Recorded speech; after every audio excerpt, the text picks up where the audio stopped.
បាទសួស្តីលោកគ្រូថ្ងៃនេះយើងបន្តទៀតទៅនឹងរបៀបប្រើប្រាស់បញ្ជីវត្តមានអញ្ចឹងយើងចូលក្នុងបញ្ជីវត្តមានមកអញ្ចឹងនៅក្នុងនេះយើងចូលក្នុងខែវិច្ឆិកាបច្ចលោកគ្រូឃើញគាត់ឆ្ងល់ថាបានអាហ្នឹងខ្ញុំឲ្យបានអាចលោតអញ្ចឹងបានបាទគឺនេះកំណត់សម្គាល់វានៅលើនេះបាទលោកគ្រូនេះនៅខាងលើនេះខ្ញុំដាក់ថាមករៀនគឺត្រូវសរសេរលេខ2មានច្បាប់សរសេរលេខ1ហើយអត់ច្បាប់សរសេរលេខ0បាទណាអញ្ចឹងយើងសរសេរចូលមកហើយសរសេរតែកាលាណាដែលរៀនបានហើយថ្ងៃទីប៉ុន្មានរៀនយើងសរសេរតែប៉ុណ្ណឹងឧទាហរណ៍ថាថ្ងៃពហុអត់រៀនឧទាហរណ៍អញ្ចឹងណាអញ្ចឹងឧទាហរណ៍ថ្ងៃពហុរៀនយើងបាច់បញ្ចូលឲ្យគ្រប់សិទ្ធទាំងអស់កុំបញ្ចូលហើយមិនបាច់ដាក់សញ្ញាអីទាំងអស់ហើយយើងអាច comment វាបាទដាក់ comment បាទ comment ហ្នឹងមាន2ទី1យើង comment ធម្មតាចេះក៏បាននៅទីនេះមាន comment បាទនេះបាទទីនេះ insert comment អញ្ចឹងអាចដាក់ comment នៅហ្នឹងក៏បានឬក៏អត់ចង់ដាក់អញ្ចឹងទេលោកគ្រូអាចចុចលើវាហើយចុចចូល data នេះតទៅទៀតយើងចូល data validation ចូល data validation ទៀតតទៅទៀតលោកគ្រូដាក់ថានេះ input message នេះហើយយើងសរសេរមកដាក់ថាកន្លែងហ្នឹងអត់រៀនឬក៏ដាក់ថ្ងៃបុណ្យថ្ងៃអីចឹងទៅដាក់ចឹងទៅណាដើម្បីយើងស្រួលមើលពេលដែលយើងចូលលើក្រោយទៀតបាទនេះឧទាហរណ៍ទេហើយក៏ merge វាដើម្បីសរសេរឲ្យសោះសុខចិត្តចាំពេលដែលយើង print មកហើយចាំយើងសរសេរនៅត្រាំងហ្នឹងចោះតោះហ្នឹងណាបើមិន merge ទៅនឹងដាច់រូបមន្តអស់ហើយបាទហើយអ្វីដែលសំខាន់មួយទៀតឧទាហរណ៍ថាយើងមករៀនយើងសេលេខ2ទៅបាទសិស្សគាត់អត់បានមកហើយគាត់មានច្បាប់សរសេរលេខ1បាទអញ្ចឹងលោតឲ្យហើយវាបូកឲ្យនៅនេះបាទមានច្បាប់1ហ្នឹងនេះបាទសិនសិស្សហ្នឹងអត់មកហើយអត់មានច្បាប់ទៀតសេលេខ0មកអញ្ចឹងសេមកវាបូកឲ្យនេះនេះបូកមានច្បាប់1អត់ច្បាប់1អញ្ចឹងបូកឲ្យបញ្ចប់ហើយហ្នឹងសំខាន់សម្រាប់បញ្ចូលក្នុងសភៅតាមដានព្រោះអីចឹងបាទវាលោតចូលអូតូម៉ាទិកបើលោកគ្រូអត់ដាក់វាទេគឺវាអត់លោតចូលទេហើយថ្ងៃណាកុំរំលងទៅបីសិស្សហ្នឹងយ៉ាងម៉េចយើងត្រូវទៅបញ្ចូលវាឲ្យអស់ណាឧទាហរណ៍ថារំលងតែកន្លែងណាអត់រៀនបានហើយថ្ងៃណាអត់រៀនគឺរំលងចោះអត់អីទេបាទរំលងថ្ងៃអត់រៀនទៅកុំបញ្ចូលថ្ងៃអត់រៀនចេះតែបញ្ចូលដែរអញ្ចឹងវារាប់ចូលតាមហ្នឹងវារាប់ច្រឡំពេលឲ្យយើងហើយព្រោះនៅក្នុងនេះគឺនឹងមានរាប់ពេលហើយមិនឆ្ងល់អានេះអីយើង print អត់ជាប់ទេនេះគឺដោយសារខ្ញុំដាក់អាហ្នឹងខ្ញុំដាក់រូបមន្តចូលក្នុងនេះអស់ហើយបាទនេះវារាប់ចំនួនពេលឲ្យយើងបាទអញ្ចឹងយើងដាក់សិស្សលើគេនឹងឲ្យបានគ្រប់មកមានប្រហែលពេលគឺដាក់មកវារាប់ចូលឲ្យនេះ23ពេលអញ្ចឹងណាបាទបន្តមកទៀតលោកគ្រូឃើញនេះសិស្សខ្ញុំដើមឆ្នាំសិស្សពីដើមមកមាន36នាក់តែក្នុងនេះឃើញតែ31ហេតុអីដោយសារកន្លែងនេះលោកគ្រូឃើញ2កលឹមចុកគ្នាឃើញ39មក69បាទមានន័យថាខ្ញុំហាយកន្លែងហ្នឹងអញ្ចឹងលោកគ្រូយើងត្រូវអានហាយវិញអញ្ចឹងដើម្បីអានហាយបានយើងកុំតន់ select យកឲ្យអានហាយទាញតារាងនេះសិនកុំឲ្យវារត់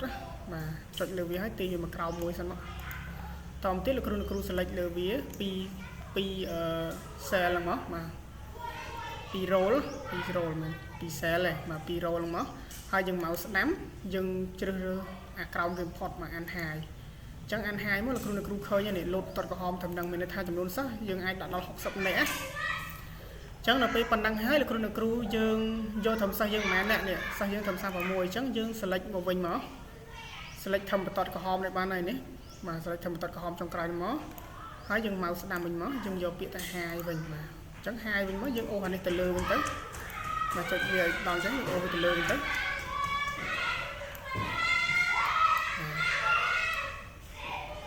ដាក់មកល្មមណាសេរីដាក់មកល្មមអូសប៉ុណ្ណឹងទៅបានហើយនេះសិស្សយើង36នាក់ស្រី26អានេះរបៀបសេរីរបៀបហាយរបៀបអីលោកគ្រូមើលតនកន្លែងហ្នឹងមើលមួយហ្នឹងបើអត់តន់ទេអាចសួរបន្ថែមបានបន្ទាប់ពីយើងធ្វើអីចប់សពគ្រប់ហើយលោកគ្រូត្រូវបញ្ចូលថ្ងៃខែមុន print ណាចូលថ្ងៃខែមកបើខ្ញុំអត់បញ្ចូលឲ្យចាំបញ្ចូលខ្លួនឯងបាទចូលហើយចាំយើងចុច preview វាមើលបាទប៉ុណ្ណឹងអាច print បានអត់បើសិនវាដាច់នៃករណីពេលយើង preview ទៅដាច់ឃើញហើយសិស្សយើងច្រើនអញ្ចឹងបើដាច់ខ្ញុំប្រាប់ពីរបៀបសេរីបន្តិចបើសិនដាច់អញ្ចឹងលោកគ្រូចូលកន្លែងពាក្យ view ឃើញទេ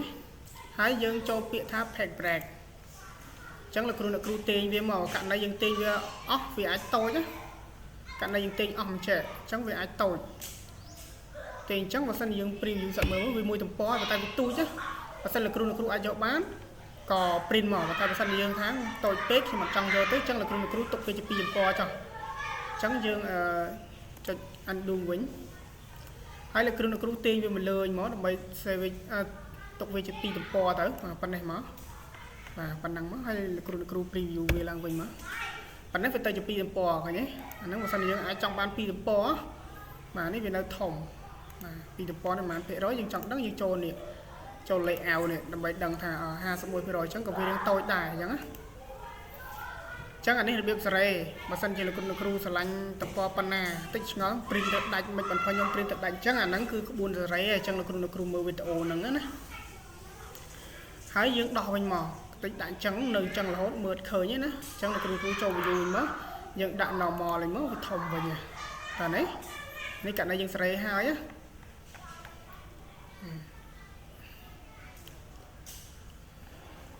ណាឥឡូវខ្ញុំ